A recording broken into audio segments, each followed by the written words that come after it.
Hey, folks, this is Javen, and get ready for another exciting episode of Do It Now. Something today is going to change and revolutionize your life. Get ready, because it's time to do it now.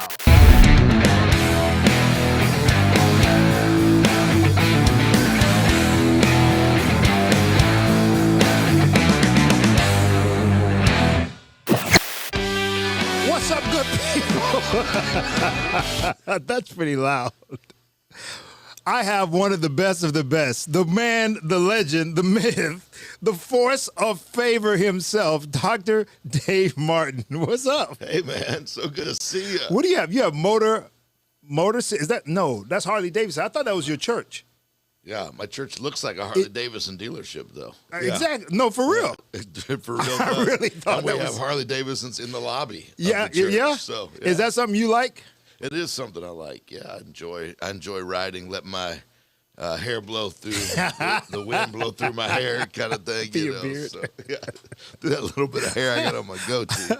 On our way in, I was talking about how long we've known each other. We've known each other a very long time. Almost 30 years. Yeah, almost 30 years. Good friends. We've known each other when we have nothing. When we and still now. Dr. Dave Martin is truly one of the leading voices in America. We've traveled literally around the world together. We've done a lot of motivational tours together, both faith-based as well as the secular, and he continues to be sought after in the business world, corporate world, sharing 7 ways to increase your favor. This is an older book of his, but he's written, how many books have you written so far now?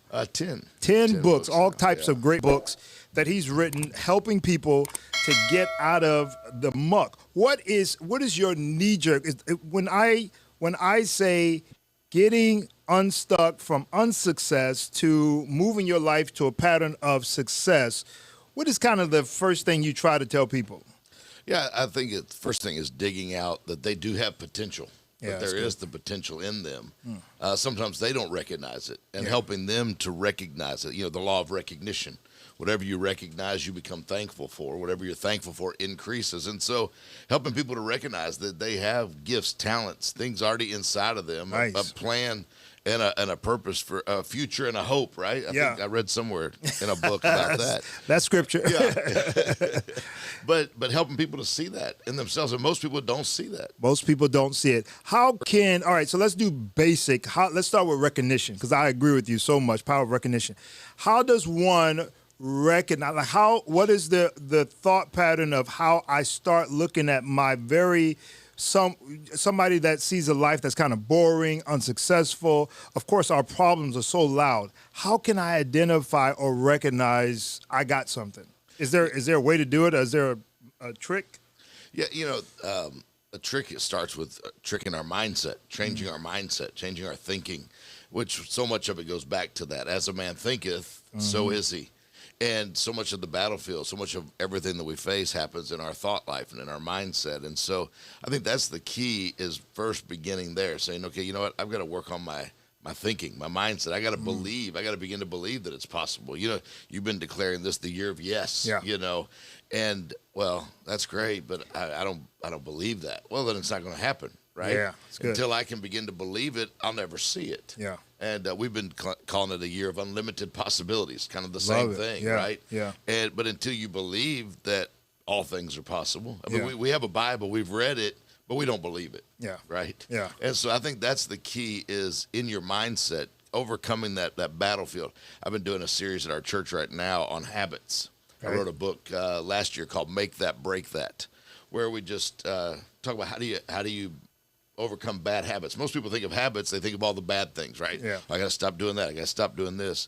But there's good habits. And I said, well, how do you get rid of bad habits? Well, the best way to get rid of a bad habit would be to create a new and better habit, right? Even the Bible tells us that in Romans. How do you overcome evil?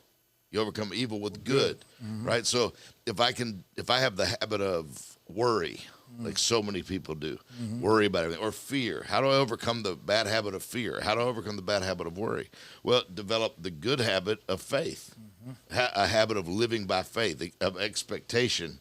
So when I live by faith, now all of a sudden fear, worry begin to go away. How to overcome self-centeredness or selfishness. I developed the habit of generosity. Okay. You know, and so I feel like I want to ask you. I like what you're saying about the habit thing. So let's talk about the idea of, do you have to believe first in order to have the good habit, right? So like, can I start developing, even if because say I'm not at the place of believing it yet. I hear what you're saying, Dr. Dave. I see what you're saying, Pastor Jay, but I don't believe it yet. Do I just sit there and do nothing, or should I start developing some better habits or more positive habits? It starts with discipline. Yeah. Right? You'd begin to discipline yourself. Maybe I'm not a generous person, right? Yeah. Naturally. But I discipline myself to be generous until it becomes a desire and it becomes a habit, right? So I have to discipline myself not to eat Krispy Kreme donuts, right? Because that red light flashes and it's just something draws me in. But it's a discipline not to eat the donut. Let me just say this. I'm cool with Krispy Kreme. I've learned to drive past that one. But there's a spot called Salty Donuts down in Wynwood here. Oh, yeah? I have not gotten delivered yet. I haven't been introduced to this new thing. Yo, let me just tell you, it's one of them nights. If you go, it's called Salty Donuts, man. It's absolutely crazy. Well, I am a connoisseur of donuts, so I've been to the best ones around the world, buddy. I don't know. I might be up there with you because I can tell you a spot in Orange County that'll bless your soul. Box. We getting way off here. Oh yeah, sorry. Okay, we had a podcast to talk about. Yes, that's right. All right, so give me a couple of habits. I know you have. I think it was a book called The Habits of the Greats, or was that a Traits of the Greats? 12 Traits of the Greats. All right. Give me at least 6 of those. Can you remember them? Sure. You know, top of your head? I wrote the book. I've read it. First one, thank you. The first one is responsibility. Responsibility. I put that as the first habit because, I mean, if you're going to be great, well, if you can't get past that chapter, and it's a pretty tough chapter because nobody wants to take responsibility. No, we want to blame everyone else for. Oh our yeah, problems, mom and dad, right? everybody. Yeah, my doctor told me I need to lose 20 pounds, 30 pounds. 40 pounds. Well, that's not my fault. That's Krispy Kreme's fault, right? That's cool. You know, I blame Krispy Kreme for that. I'm driving by and like my mind's telling me no, but my body, you know. But responsible, you know, in the word responsibility, you've heard that there's no I in team, right? Mm-hmm. But in the word responsibility, there's 3 I's. Okay. You know, I can't blame other people. And it's a responsibility is about me. So there's a lot of I's in responsibility. But until you overcome, and there's things that happen in our life that were done to us that we didn't have anything to do with. Right. But until we learn to master those things, those things will master us. So take responsibility. Yeah. What's another one? Mindset. Is an important. We talked about that a little bit. Change how you think. One of my favorites is imagination. Imagination. We don't talk about that a lot in church. Right? Yeah, you know, I was going to say, hit that. We don't talk about imagination or visualization. Yeah. You know, that's a new age thing. That's a Walt Disney thing. Well, no, it's a God thing. Come on. God came up with the power of our imagination and gives us the ability. And imagination, you know, you can use imagination. When you worry, all you're doing is using your imagination in the negative. Right. Okay. When Did you hear what he just said? When you are worrying, you're using your imagination in reverse for negative things. Yeah, because all you're doing is imagining all the things that could go wrong. Yeah. Why not flip it around and imagine all the things that could go right? I like that. It's like I was telling Joel Osteen the other day. I said, you know, I've decided to live my life as a reverse paranoid. You know, I said, people are always paranoid, thinking people are out to get me. People are talking bad about me. I've decided to live my life just thinking people are out to bless me. People are talking good about me. You know, because he always says, I don't know anything, everything. I just think everyone likes me. Everyone loves me. And I said, man, I just want to go through my life just thinking everyone likes me. Everyone likes me. But the imagination, David, one of my favorite people in the Bible. I love King David because I love to study successful people. Good. And David, remember, killed Goliath and cut his head off. I like that part. He's the first person to really get ahead in life. You know, that was a bad joke. But anyway, but I got to get one of these things. I just carried it around with me. But I love this thing. But David, whoever kills the giant, right, gets his bills paid off. No more taxes. Gets to marry the king's daughter. Yeah. What does David say? He's like, wait. He said, could you repeat that one more time? Why? Why did he have him repeat it? I think what David began to do is he began to visualize his future. Yeah, come on. Right? If I can kill this giant, I'm going to get my bills paid off. He starts seeing that stamp paid in full on all of his bills. No taxes. No taxes, zero. And the king's daughter, right? Yeah. He's like, man, I get the money and the honey, right? Yes. And he's ready to go out and fight a giant because he can picture what his future looks. If we could get a picture. So at my house, I've had it for years and years. In my office as well, I have a dream wall where all I have on that wall are pictures of things I want in my future. Nice. At my office, we have a dream wall. What do we need for the ministry? What do we need for well, we want this camera. Okay, get a picture of it, put it on the wall. Yeah. We want this, put it on the wall. Yeah. Let's get a picture. And something has to be seeable before it's believable before it's achievable. Love that. So we begin to get a picture, right? So it goes back to this habit thing. Like, you got to really get disciplined in order to start seeing these things come to fruition. But it actually starts in what you do, far as a consistency that builds from the inside out, because it's not an outside in thing. I'm assuming this is from the inside out. Yeah, that's why it goes back to that mindset. So it can't just stay in your mind. It got to start something you start activating on. You start, you got a vision board or action with it. Yeah.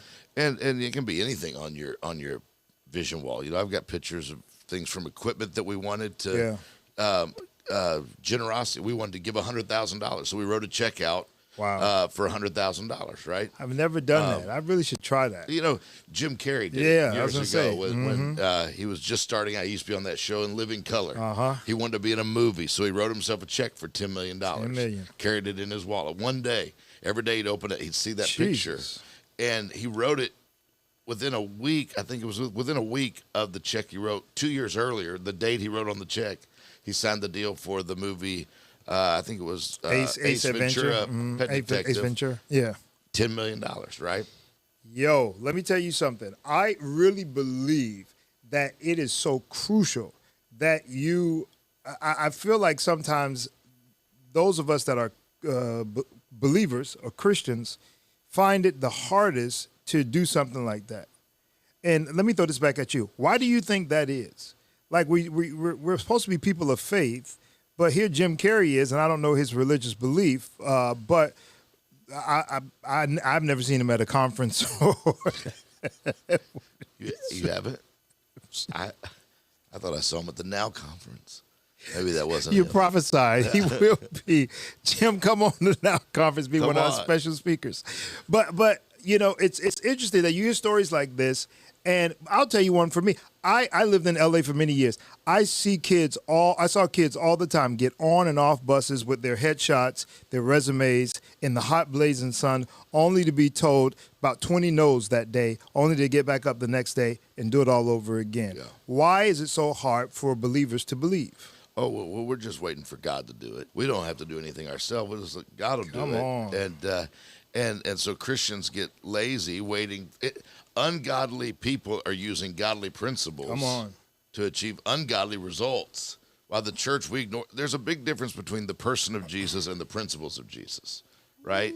The person of Jesus prepares you for heaven. The principles of Jesus prepare you for earth. Come on. So God gave us these principles, and we're just, the wealth of the sinner is laid up for the righteous. So we're sitting at home praying that Bill Gates' money shows up in our bank account. Yeah. And God's not going to take Bill Gates' money or Elon Musk money and put it in some lazy Christian's bank account, right? The wealth of the sinner is laid up for the righteous. You got to go out there and get it. Yeah. By doing business, by negotiating, you got to do your part. Faith without works is dead, right? So good. We got a lot of faith, but we put no works with it. A lot of faith, no works. And wonder why. Well, why don't I accomplish anything? I think I love that what you said about the Jesus principle versus Jesus what? The person of Jesus. Person of Jesus versus the principle of Jesus. The person of Jesus creates your peace. Yeah. The principles of Jesus create your prosperity. Yeah. When you look back over your life, you've had so many ups and downs. I've known you for a very long time. I watch you change careers, change scenarios, change cities, jobs, and whatnot. Honestly, when you look back over your life, what is the thing that becomes the driving force for you that keeps you going in the midst of so many disappointments? We work for different people that turned out to be very disappointing and all that. What keeps you going?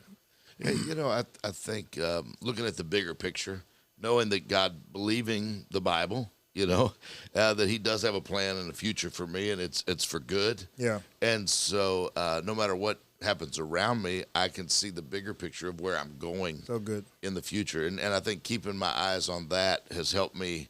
And then, through those ups and downs, right, I've learned as much what not to do. Come on, brother. As what to do. Yeah, that's right. And where some people get disheartened and well, it's just church hurt. Got all this church hurt, right? And that is that's a subject that yeah. I'm Get your I don't have Walmart hurt. or Ross hurt or No TJ one Maxx. talks about fast food hurt. I got hurt in a fast food restaurant. Lakers hurt. Yeah, just church hurt. And I'm your team lose all the time. They disappoint you all the time. You go right back. And if anybody should be hurt, it's the pastors that get hurt. Exactly. Right? We pour ourselves into somebody, and then they just, I'm going to go to a different church. The Spirit led me. Yeah. So anyway, that's a whole nother. Yeah, you're. subject, That's but, we'll just stay. Pastors hurt. Maybe we should do a podcast on that. No, that's so true. I wanted to ask you about something. What was I want to ask you?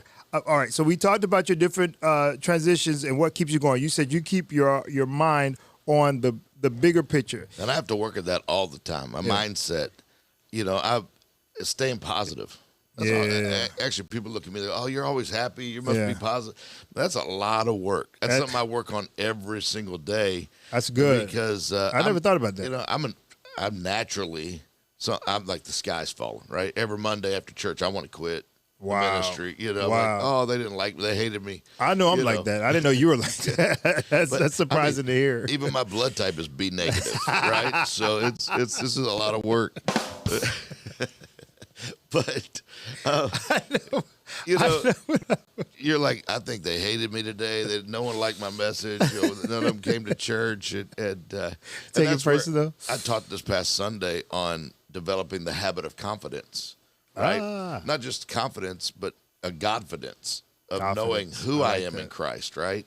And that helps me overcome those Sundays, because no matter what any of them do, I know what I taught was the Word of God. I know I did my very best. So I've got to leave there with a Godfidence of knowing I like that. who I am in Christ. Yeah, I always say it's not about what they give you. It's about what you prepare to give them. Yeah. And if you get nothing in return, it's cool because you never intended to receive nothing in the first place. I think that's the best. We perform for years, and I'll tell you just a little nugget there for any of you that are thinking about getting into a business where you have to get on stage and speak, sing, whatever.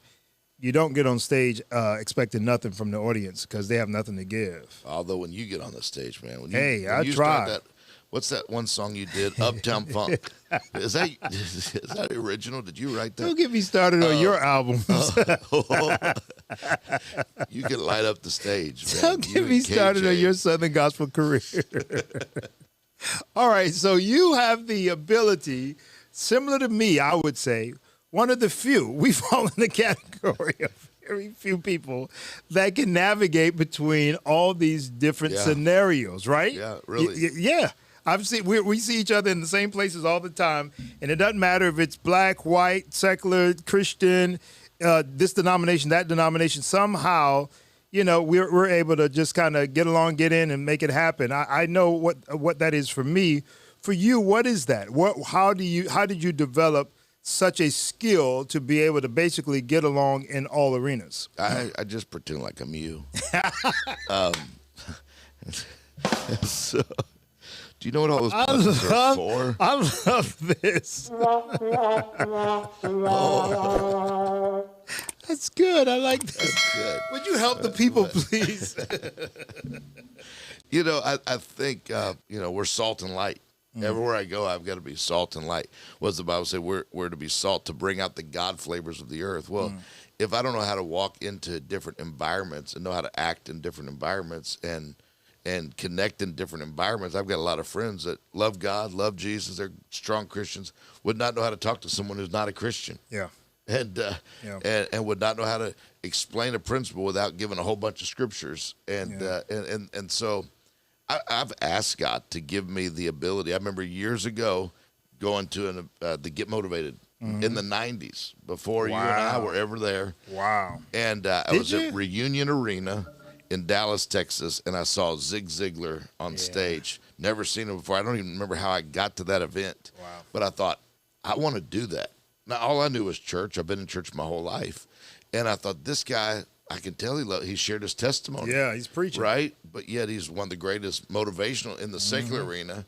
And I thought, I want to do that. I don't even know how to do that. I don't even know what that is. Yeah. But God showed me how to do that. And then a friend who became a mentor of mine, John Maxwell, really began to years ago step out of. He said, you know what? I stepped out of the church arena as a missionary to the corporate arena. Wow. And he said a lot of people got mad at me. You know, like a singer will cross over into, I can't believe you're leaving Jesus. Yeah. I'm not leaving Jesus. I've got an opportunity to go into the world and preach the gospel. Yeah.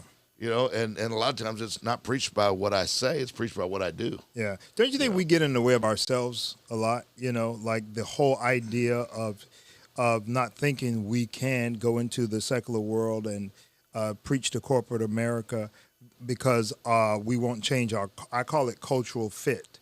You know, so there's a certain way Pentecostals talk. There's a certain way Charismatics talk. There's a certain way Baptists talk, right? And so we then equate that with God or godliness. So if you're not talking in this... Right. Or we think we can go into that arena, and then we get over there and just mess it all up because we don't know how to step into that arena and be light, be salt and light without just... going out, Jesus, speaking in tongues and running around. This is really true in the sense that I'll tell you something that happened to me when I first moved to Los Angeles. I realized I wasn't as good as I thought I was. Right. Right? Yeah. Right? Because in the church world, you know, they'll gas you up because you've learned the church lingo. But when God takes you into a new arena, and this is a word for somebody watching, when God begins to elevate you, and when God begins to promote you into or put you around greatness, you know, traits of the great, you start realizing I ain't as great, you know, and it's not a dig towards a negativity, but it's an opportunity to come up. I think it's one which we should continually be learning and growing. You know, back to responsibility. Personal growth is your responsibility. Wow. Right. I heard someone say, "You're only young once; you can be immature indefinitely." Right. So it's a choice. I've made a choice to grow, to develop, to keep learning, to keep working on my skill. You know, you're one of the best communicators. Well, I'm not the best. I want to be the best. Right? Yeah. Because everything I'm doing is for him who is the best. I like that. And so I keep working on what can I do different? What can I change? What could I, you know, how could I be more confident on you know, whatever it may be. Let's help some people out there that want to be a motivational speaker. Now, you hold a lot of different titles, but one of the things you are, I would say, legitimately, far as in somebody that gets paid to walk in and speak and motivate people, you have that title. A lot of people carry that title, but they, you know, it's not really their career. Talk about how to become a successful motivational speaker. I know I'm kind of springing that on you. Do you have something? Yeah, I mean, I train a lot with the National Speakers Association. So I'm in a group. Yes. Why are we bragging over here? Can we just? You know, I don't want to name names, but. If anything I've learned from spending time with Oprah, it's that you shouldn't drop names. But I knew it was coming. I mean, first of all, you're developing your skill as a speaker, which, but the biggest part of that is relationships. Okay. You know, because you do this or you do that. I've found that relationships is the key. I mean, that's the currency, right? Yeah. Doesn't take a lot of people liking you, just takes the right people liking you. So I look for opportunities. First Say that again. It doesn't take the what people? Doesn't take a lot of people liking you. It just takes the right people. Person. Just one right person begins to open up an incredible door. Like the whole get motivated thing, right? See Zig Zig. One day I want to do that. Well, fast forward now, 20 years later, you're doing it. And here's one thing I've learned in this whole business too is you never know who's going to open the door for you. That's right. True. That's huge. The guy that used to own Get Motivated, you're very good friends with. I spoke at a conference in Hawaii. He's there in the conference, him and his wife. I'm like, I'm going to speak. They're going to hear me. This is it. I'm going to be on the Get Motivated tour. He never talked to me afterwards. Wow. I'm like, oh. I'm at a church, speaking at a church in West Palm Beach. He's sitting on the front row. I'm like, This is it. This is the moment. Never spoke to me. Wow. A few years later, he ends up not owning it anymore. Another guy buys the business, who's now doing the events. I'm at a little church in Alabama, in the green room. Just spoke the first service. This couple helping me get some tea. They're just serving. And I learned this a long time ago. Always be nice to the chauffeur. Nice. He may be your only ride to the palace. Right? Come on. You never know. You never know who's going to open the door. Who would have thought right. this little couple at this little church in Alabama serving? I'm just being kind to him. I'm just a kind person, right? They said, have you ever heard of Get Motivated? I said, I have. It's been a dream of mine. It's been on my dream board, my wall, a picture from that magazine that they'd give out. It's been on my wall for 20 years. Wow. They said, well, we've never done this before, but we're the ones that host all the guests and take care of all the guests behind the scenes. We've never introduced anyone to the owner, but we feel like we're supposed to introduce you and open up a door. They're the ones, you know, Mark and Charlotte opened up the door for me with the owner and ended up voila on the tour. Yeah, it is so true. So it's always about the people you know. It's always about those relationships through the years. Yeah, and you don't know. They always say, that's why they say be nice to children. You know, be nice to youth. Right. You know, because you don't know. You know. But back on the one question you asked me, I'd tell you, be you, be yourself, because they'll tell you, well, you got to start every speech with a you take the stage and you start with a story, and you got to, and that's not my style, right? Well, you got to memorize. Everything's got to be memorized. I walk up, I got my notes, my iPad. Sometimes I just came up with it on the plane. I don't have canned speeches that I've done a million times, and I mean, I do have things that become part of me. Yeah. But I think learning to be you, right? What is your goal when you're up there? You're trying to do what? Well, I always say I'm not really a motivational speaker. I don't really think there's any such thing as a motivational speaker, because no one can motivate you but you. So I like that. That reverse psychology. I like that. I don't tell people. Do you say that? I don't tell people I'm not here to preach to you. They're paying me a lot of money to be a motivational speaker, so I didn't tell them that until I cashed the check. But this really doesn't work, but I'm going to talk. But my goal is to be a transformational speaker. More than a motivational. I want to inspire. I want to be an inspirational speaker. Educate. I want to be an education. I want you to learn something. But really, every time I go to that stage, I go with the thought that something I'll say would transform the way someone looks at life, the way someone does something. That's the only thing that's going to change is a real transformation. So you're trying. So your goal is to transform them. Transform a metamorphosis. Right? From a caterpillar to a butterfly. Right? Yeah. I mean, Romans 12:2. Yeah, and that's kind of what we do as preachers as well. If a good preacher, a good pastor. I want to change their thinking. There's some area of their life. If it's right, if everything goes back to your mindset, as a man thinketh, there's something that I've got to change in their thinking, transforming their thinking, that's going to transform their life. All right, so let's do a speed round. All right, let's see who we can transform within the last. We got 2 minutes, about 2 minutes here.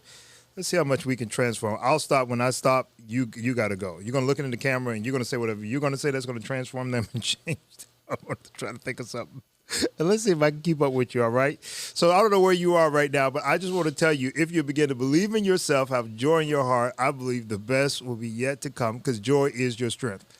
The best is yet to come, or the rest of your life will be the best of your life. But that starts with believing that the rest of your life will be the best of your life. And when you start to believe that, when you begin to see your future, you look better in the future than you look right now. So if you'll start imagining your future, you'll begin to see greater things begin to happen. And I think it's important for you to understand that your now is your next. So if you begin to believe it and see it in your now, it then begins to motivate you to begin to act on it. And just like we said earlier, faith without works is dead. So you got to start working not in what's to come, but you got to start working now, and then you'll see it in your next. Yeah, because now is all you've got. Today is all you've got. You don't even have it tomorrow. All you have is today. So if you don't learn how to make the most of today, this is the day that the Lord has made. Tomorrow's in the future. Yesterday's in the tomb. Tomorrow's in the womb. Yesterday's history. Tomorrow's a mystery. All you've got is now. All you've got is today. Make the most of today. make the most of today. And I think this is so positive because you got to understand that worry does not belong. God gives us the legal right not to worry. He says, take no thought for tomorrow will take care of itself. So technically, you're only legally responsible for today. So don't think about what I'm going to do tomorrow, what happened yesterday. But if you could just seize the moment in your now, I believe all things will work together. And when you live by faith, you don't have to worry because you know that God is already taking care of it in the future. And so start walking by faith, not by sight, not by what you see, not by the circumstances around you. But where are you going in the future? Begin to see God already has worked it out for you. His plans for you are for good, not for evil, to give you hope and a future. We could do this all day. Thanks, Dave. Love y'all.